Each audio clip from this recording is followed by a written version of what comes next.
ایک طرح الیاس قادری صاحب بیان کر رہے تھے کہ جی ایک بزرگ تھے، انہوں نے ایک دن حساب کیا کہ میری زندگی اتنے ہو چکی ہے سال.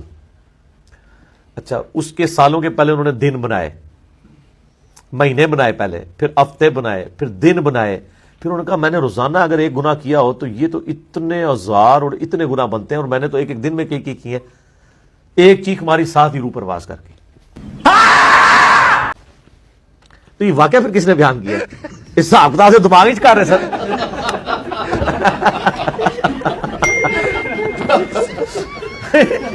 یہ واقعہ کس نے بیان کیتا ہے؟ وہ دیکھیں نا، چور اپنی لنگوٹی چھوڑ گیا. ابھی ان کو کلیئر کرنا چاہیے یہ واقعہ کس نے بیان کیا ہے. حساب کتاب تو انہوں نے کیتا ہے نا. انہوں نے یہ طریقے بھی انہوں نے اشتہار دیتا کہ بھائی میں حساب لانے لگا جا رہے اپنے گناہوں کا. اس میں کہ انہوں نے سوچا کہ اتنا ہوگا، یہ ہوگا، کرتے کرتے ایک چیخ ماری، بلکہ چیخ کہتے ہیں ایک آہ بلند کی. لوگ زاروں تر سامنے رو رہے ہیں، یار کتنا نیک آدمی تھا کہ حساب کر کے. کسی کے دماغ میں یہ نہیں آیا کہ یہ واقعہ بیان کس نے کیا. جیسے بارِ شریعت میں لکھا ہے قبروں کا طواف تعظیمی حرام ہے، البتہ اگر برکت کے لیے گردے مزار پھیرے تو حرج نہیں.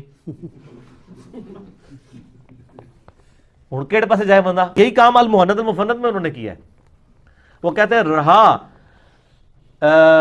بزرگان دین کی قبروں اور سینوں سے فیض حاصل کرنا. اب سینے سے پتہ نہیں ٹیکا لگا کے فیض نکالتے ہیں، ٹھیک ہے، کیونکہ اگر ان کی تعلیمات سے حاصل کرنا ہے وہ تو زبان سے بولیں گے تو حاصل ہوگا نا. سینے سے کیسے کوئی چیز نکالی جاتی ہے؟ ٹھیک ہے، میں اس پہ لفظ نہیں بولنا چاہتا، مطلب وہ کوئی انہوں نے دودھ تو نہیں پلانا، ٹھیک ہے. سینے سے فیض کیسے حاصل کریں گے؟ سینے سے مراد یہ ہے کہ وہ جب جفی ڈالیں گے اور سارا علم ٹرانسفر کر دیں گے، وہ یہ کہنا چاہ رہے ہوتے ہیں. تو وہ لکھا ہے کہ رہا قبروں اور سینوں سے فیض، تو ہم اس کو جائز سمجھتے ہیں مگر خواص کے طریقے سے، اس طریقے سے نہیں جس طرح عام بندے کرتے ہیں. کتنی بڑی انجینئرنگ کرنے کی کوشش کی ہے، لیکن سر تسی انجینئر تو ہے نہیں ہو، تسی انجینئرنگ کر ہی نہیں سکتے. قاسم نوتوی صاحب جب کسی قبر پہ جاتے اور کوئی نہ دیکھ رہا تھا تو کہتے کہ اس بزرگوں کو، قبر والے کو مخاطب کر کہتے ہیں حضور ہمارے لیے دعا کریں. سر یہ جو آپ کہہ رہے تھے نا، اس وقت ایک بندے نے دیکھ لیا تھا، اس نے کتاب میں بھی لکھ دیا ہے. آپ کی ایک اس نے خفیہ ویڈیو بنا لی تھی. یہ پھر اس نے ہی لکھا ہے جس نے دیکھا ہے کہ جب کوئی نہ دیکھ رہا ہوتا انہوں نے کہا میرا بندہ دیکھ رہا ہے، اور ان کو پتا نہیں لکھ دینا ہے بھائی ساڑھے گاٹے فٹ ہو جانا ہے، انجینئرنگ ہو جانی ہے. انہوں نے لکھا ہے کہ قاسم نوتوی صاحب نے 6 سال کے بعد مرنے کے قبر سے نکل کے دیوبند مدرسے میں آ کے 2 مولویوں کی صلح کرا کے دوبارہ قبر میں چلے گئے. جی یہ خواص کا طریقہ ہے سر، یہ عام آدمی تو سوچ بھی نہیں سکتا. یہ خواص کا طریقہ بھی انہوں نے لکھا ہے. عام او خواص کا طریقہ عوام سے بھی زیادہ بدتر ہے. ٹھیک ہو گیا.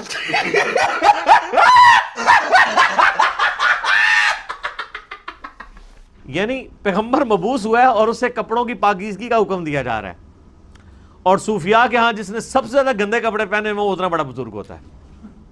آپ تصوف کی کتابیں پڑھ کے دیکھیں سر، یہ تذکرۃ الاولیاء جو ایک سمجھ لیں مدر بک ہے تصوف کی، جس کے حوالے فضائل اعمال، فضائل صدقات، فضائل سنت، یہ سارے بزرگ بابوں کی کتابوں میں ملیں گے، جن سے اب طارق جمیل صاحب نے بھی اعلان برات کر دی ہے اللہ کے فضل سے. وہ سارے واقعات ادھر سے ہی چھاپے مارے ہوئے ہیں. اس میں آپ کو کئی بزرگوں کا ملے گا کہ ان کو جوئیں پڑی بھی ہوتی تھی، اگر کوئی جوں نیچے گرتی تھی وہ اٹھا کے پھر رکھ لیتے تھے اوپر، کہتے تھے میرے اللہ کی مہمان ہے. لوگ کہتے ہیں سبحان اللہ.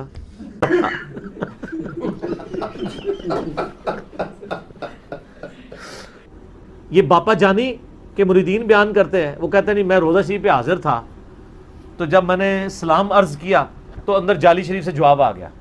وہ کہتے ہیں جی میں حیران ہو گیا کدھر سے آواز آ رہی ہے، تو غور سے سنا تو جالی شریف سے آ رہی تھی. حالانکہ اس کو پتہ ہی نہیں ہے کہ جالی شریف کے پیچھے کوئی نبی علیہ السلام کی قبر تو نہیں ہے، پیچھے دیوار، وہ تو بہت دور ہے قبر، دیوار ہے ادھر. کوئی بندہ قبر کے باہر بھی کھڑا ہو کے بولے تو تب بھی جالی سے باہر آواز نہ آئے. اچھا وہ کہتے ہیں جی وہ آواز آئی تو کہ میرے الیاس قادری کو میرا سلام کہنا. کہتے ہیں میں گھر آیا، میں بھول گیا. ایک دن کیا ہوا کہ میں نے وہ کہتے ہیں میں نے ٹی وی چینل لگایا ہوا، تو وہ اذان کے دوران نہ روزہ شریف کی جالی انہوں نے دکھائی، کوئی ریکارڈنگ اذان کی چل رہی تھی، اس دوران روزہ شریف کی جالی دکھائی. تو کہتا ہے ٹی وی میں سے آواز آ گئی تو نے ابھی تک سلام نہیں پہنچایا. اور سر یہ لکھا ہوا ہے باقاعدہ انہوں نے، جیسے تبلیغی جماعت کی وہ کارگزاری ہوتی ہے نا، سناتے ہیں آ کے، اس طرح دعوت اسلامی والوں نے اس کے اگینسٹ ایک ٹرم ڈیوائس کی ہوئی ہے، دعوت اسلامی کی بہاریں. جس طرح فقہ حنفی میں لکھا ہوا ہے کہ ایک بوٹی کو آپ وہ دھاگے سے باندھیں اور کسی کے حلق میں ٹپکائیں اور پھر باہر نکال لیں تو اس سے روزہ نہیں ٹوٹے گا. مطلب اس طرح ہاں لکھا ہوا ہے, اس طرح کی کوئی چیز مطلب نہیں ہے. اچھا ویسے ہمارے بزرگوں کی اس سے مذاق کتنی اچھی ہوتی تھی, کتنے پیارے پیارے مسائل لکھ کے گئے ہیں. ابھی تو روزے کی حالت میں استنجا کرنے کا جو طریقہ ہے وہ تو میں بتا ہی نہیں رہا, اس کے لیے آپ یوٹیوب حفیظہ اللہ پہ وہ ویڈیوز دیکھ لیں. میرے خیال سے پہلے پہلیاں ہمارے بزرگوں کو یہ بھی نہیں پتا تھا کہ انڈر گریوٹی چیزیں نیچے آتی ہیں یا اوپر چڑھتی ہیں. تواڈے بزرگ علم غیب تے سب کچھ جانتے ہیں, پر شے ایک نہیں بنی انہاں کولوں. نہیں وہ حدیث نہ انہاں کولوں گھڑی بنی, نہ انہاں کولوں تیل دریافت ہویا, نہ بوئنگ جہاز بنیا. ٹھیک ہے, نہیں وہ حدیثیں سناتے ہیں. اچھا لیکن یہ ہے کہ جہازوں کو وہ ڈوبی ہوئی بیڑے تار دیتے سن. وہ کہتے ہیں نا وہ جناب شری تھانوی صاحب کے پیر صاحب کے بارے میں کہ کندھا ان کا چھلا ہوا تھا, انہوں نے کہا وہ ایک کشتی ڈوب رہی تھی, انہوں میں سارا دے کے آیا.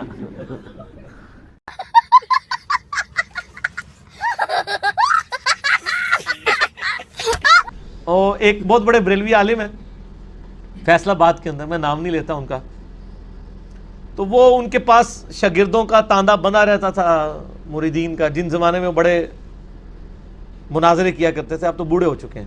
تو انہوں نے فیصل آباد میں اپنا ایک کمرہ تھا, اس کا نام لاہور رکھا ہوا تھا. تو جب انہوں نے کسی سے نہیں ملنا ہوتا تھا تو وہ اس کمرے میں چلے جاتے تھے اور بتانے والے کہتے تھے کہ وہ لاہور گئے ہوئے ہیں. ٹھیک ہے, تو یہ توریہ. اب یہ نہ ہو کہ آپ اس بدعت پہ عمل کرنا شروع کر دیں.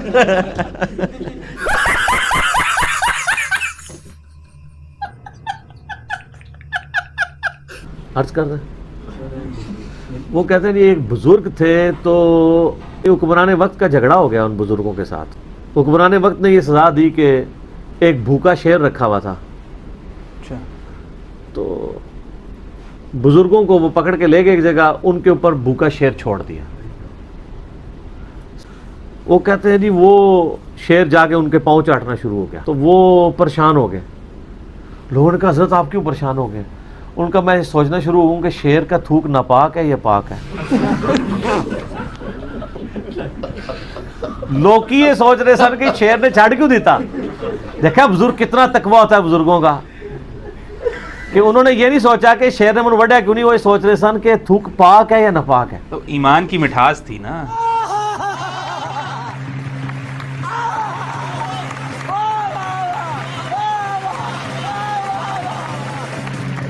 جب میں کہتا ہوں آپ نے اتنے بزرگوں کے بارے میں مشہور کیا کہ ان کے پیچھے جو نماز پڑھی تو دائیں طرف سلام پھیرا تو سارے حافظ ہو گئے, بائیں طرف والے سارے ناظرہ ہو گئے. سر یہ خواب پورا کرو, بالکل پیچھے سی وہ کیا ہویا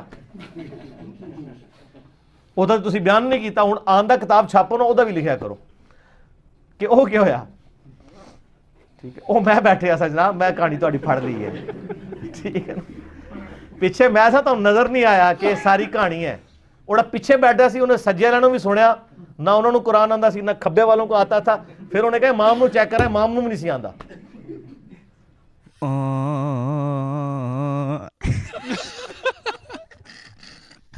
اگلے دن پاپا جانی پتا کہ کہہ رہے ہیں کہ مفتی دعوت اسلامی کی قبر پہ 2 اسلامی بھائی حاضر ہوئے, تو انہوں نے دیکھا اندر سے نماز کی قرات کی آواز آ رہی ہے اور نماز زور کا وقت تھا. مفتی دعوت اسلامی کی بارگاہ میں مفتی دعوت اسلامی قدس سر السامی کے مزار پر حاضر ہیں, اور ہم دونوں نے ہم دونوں نے بالکل ہوش و حواس میں اپنے کانوں سے سنا کہ اندر میں باجماعت نماز پڑھی جا رہی ہے, اندر میں نماز پڑھی جا رہی ہے, باقاعدہ قراءت سنائی گئی ہم کو, ظہر کا وقت تھا. نماز ظہر میں تو آستہ قراءت ہوتی ہے.